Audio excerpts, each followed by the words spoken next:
Hi, my name is Alicia Panzarella, and I'm the AP Physics 1, 2, and academic instructor over at Eastern York High School.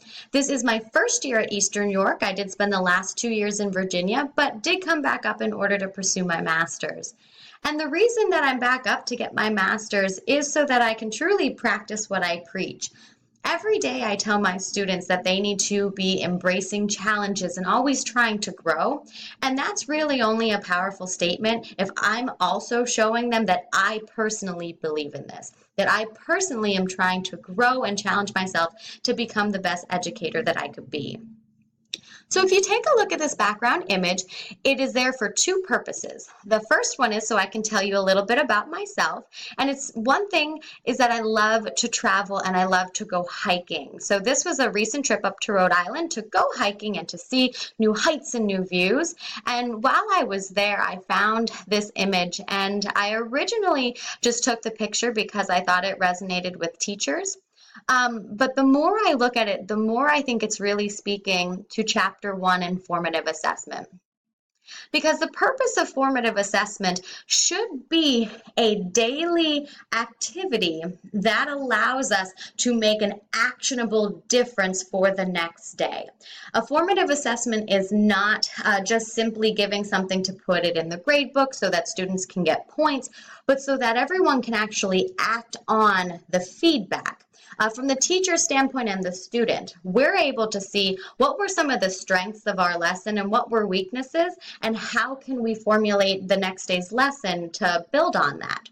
But also so the students can see, here is where I am right now, here is where I want to be, and what steps do I need to take in order to get there. But they should be daily actionable things, because if assessment is just given and no action is taken, what truly is the point then in order to get to that mastery level?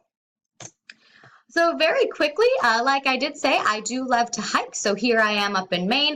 I also love anything that pretty much deals with fitness. So this was a student-teacher basketball game where I did try to run up and down the court like I used to. Not quite the same, but that's okay. So if we take a look here, I utilize the modeling approach, and this is a discovery-based and inquiry-based learning, where students, right from the very beginning of a unit, design and implement their own lab that is based off of what they learned previously and figuring out where is this content going to go and how do they match up.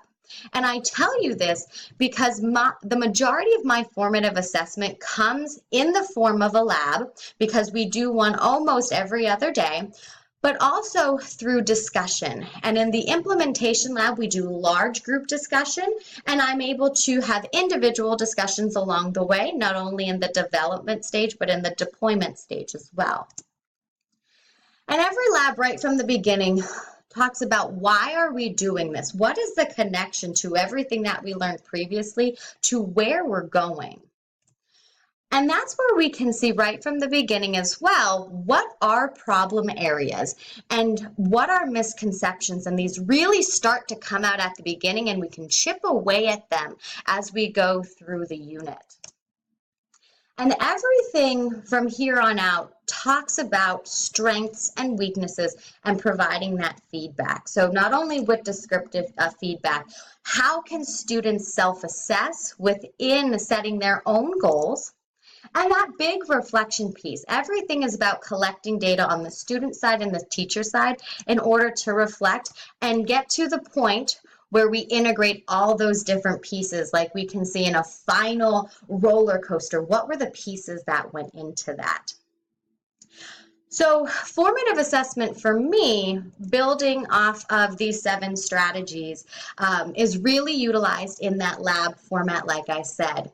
And once we get through the modeling portion and we get into the deployment, there is one true right answer. So students are able to see, they conduct the lab, okay, did it work? If yes, I know that this is a strength. The answer is no, then they're immediately able to say, what changes can I make? They can implement those changes, and if they work, then we can say, okay, this was my weakness and this is what I need to work on. So in conclusion, formative assessments show us that yes, we may have a long way to go to that mastery level, but I can take all these different steps in between and celebrate what I did in order to get there.